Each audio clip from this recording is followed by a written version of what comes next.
This month, we're taking a look back at the humble beginnings of a few Jacksonville staples, mom and pop shops we've relied on for generations.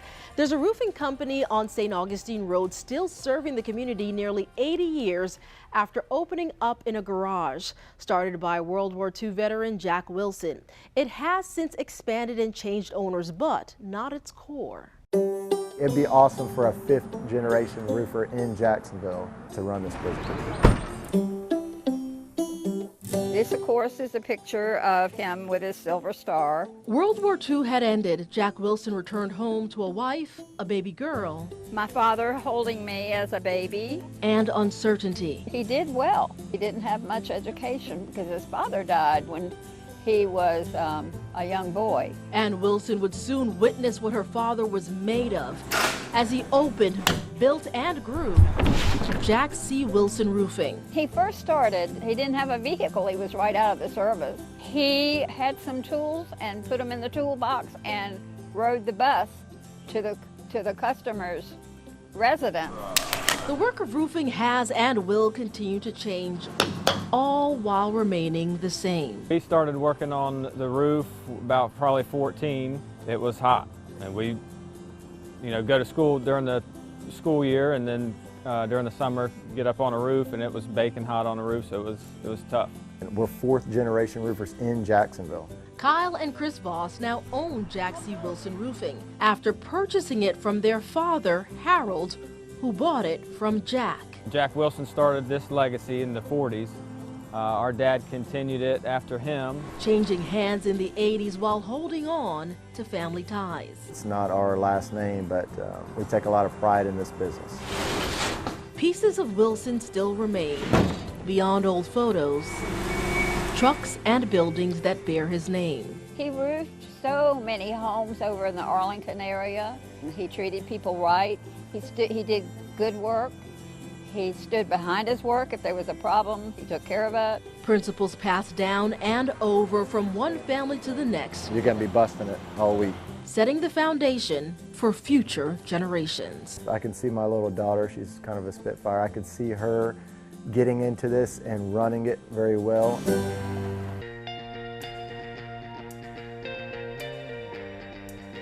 There's a plumbing company in San Marcos started back in 1942 by a woman determined to run her own business.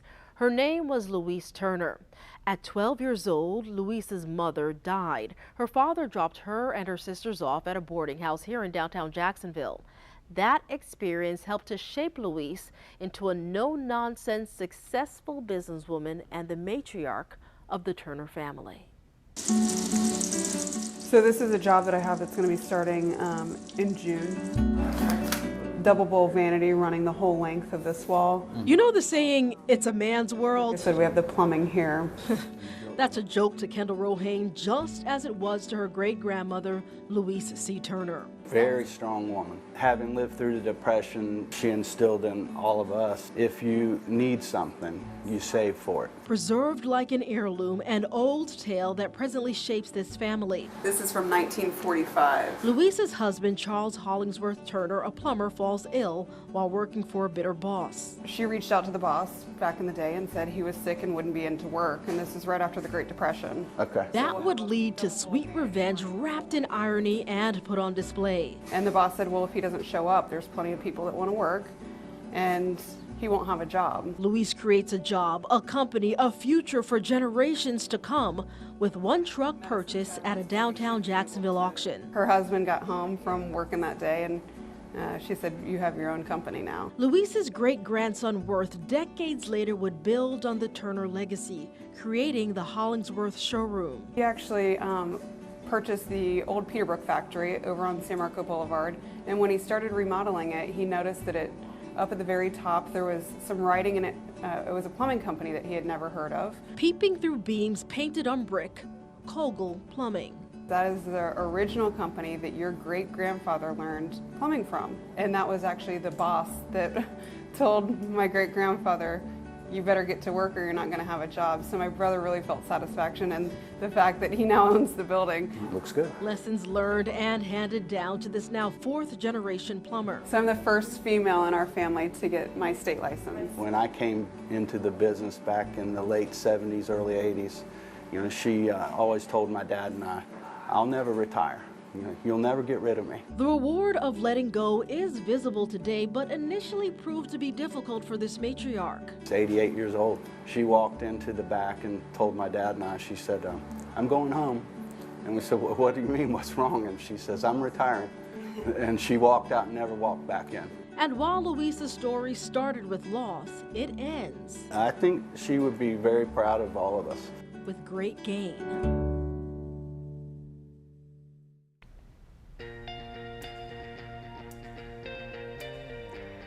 In the 1930s, the face of Midwest side Jacksonville began to change as segregation barred the black population from living in many parts of the city. Durkeeville became the home of black doctors, lawyers, educators, and business people. And along Myrtle Avenue by 1948, it became the home of Skinner's Florist. All of these plants right here are my 10-inch peace lilies. Firmly planted along Myrtle Avenue is Skinner's Florist. Its doors haven't closed, not in 74 years. I've heard where there's been rumors that people say we were closed. We are still here and active, and to come by and try us out again. You know, even though Fred Callahan is gone, his spirit is here. His photo neatly placed for viewing in a tight space that consumed Fred Callahan's life. To me, it's very important. That's why I always strive to make the flowers just as pretty as he did. I'm still learning, but I am, you know, trying my best to keep his legacy going and keep the customers happy. Florence Callahan Moore has a fresh outlook There's going to be a dozen of yellow roses. on her father's flower shop. We shine up the leaves with the leaf shine. A familiar space Make it real shiny for the customer. with deep roots in Durkeeville. I mean, my dad probably put like the wood panels up, and some things have changed, but yeah, this was her lobby. And a decor dating back more than 7 decades. The same wooden freezer. People are kind of amazed at that. Kept at 40 degrees, preserving memories, history kept. They was here actually with Miss Skinner. It all belonged to Alex and Wilhelmina Skinner. This was in fact their home.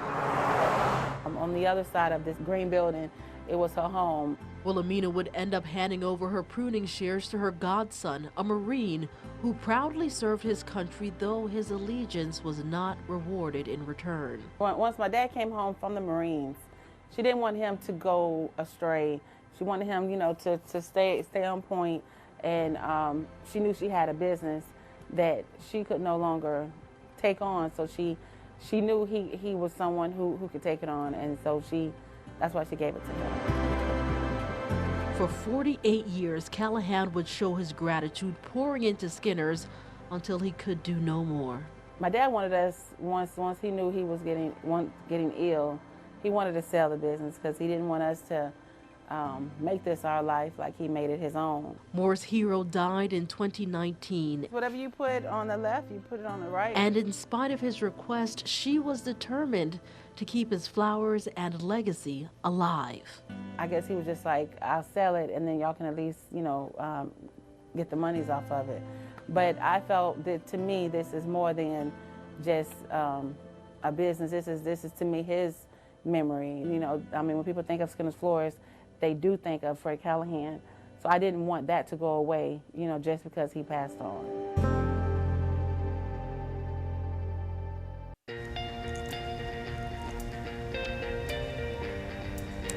This series, Building a Legacy, embodies what it means to build as a family from one generation to the next, making things better for our sons and daughters.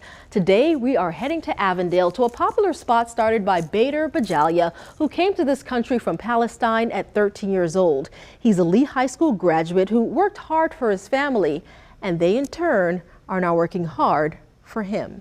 I was eating a lot at that time. I was 13 and overweight, but we were eating good.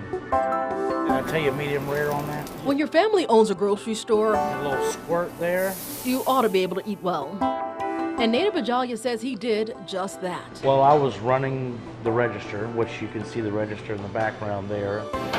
His roles have changed over the years. After all, Pine Grove has been around since 1968. When my father bought this store, there was over 100 customers that were on credit, and that's the way people did business in this neighborhood. Now nestled in Avondale, Pine Grove was once just a grocery store in downtown Jacksonville.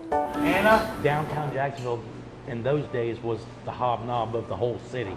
You know, that's where people went. Pine Grove would later morph into a butcher shop. You'd walk in and you'd see a hanging half a piece of cow or a whole cow. By the early 2000s, a shift in the formula perfected by Nader's dad, Bader, led to the name Pine Grove Market and Deli. Grocery sales were lagging, and we just weren't getting a lot of walk-in traffic like we used to. That's right, one slice of the Swiss cheese, Nader Bajalia knows good food. 2 scoops of that tabbouleh on the one side of the pita there. Okay. There you go. And his skills Are you cringing right now? No, no, that's okay, you're doing great. Okay. opened the door here to new possibilities. I'm looking for staff, so we're just gonna put just a little bit more. Not everyone belongs in the kitchen. That's okay, that's okay. Well, we like for you to get your money's worth. Some of us should simply stay out of the way. So we'll wrap this.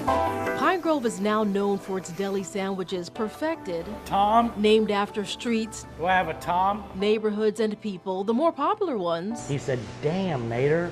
are listed on this famous wall. I took off the word damn, I don't know. I just had a lot of church-going people coming in here. I don't know, maybe they didn't want to hear it. There's a family vibe here that customers line up to enjoy. Chris? And seeing them takes him back to that chubby teen working hard to please Papa. Father came here and he just looked at it and he said, son, he goes, I can't believe that you got this deal done. And he said, I'm so proud of you. It made me feel proud that my father respected what I've done. We hope you've enjoyed this series, getting a sneak peek into the backstories of some of your favorite hometown stores. Folks, for a look at all of the businesses featured in Building a Legacy, you can check out our First Coast News app and, of course, the website at firstcoastnews.com. In the Information Center, I'm Keitha Nelson, First Coast News on your side.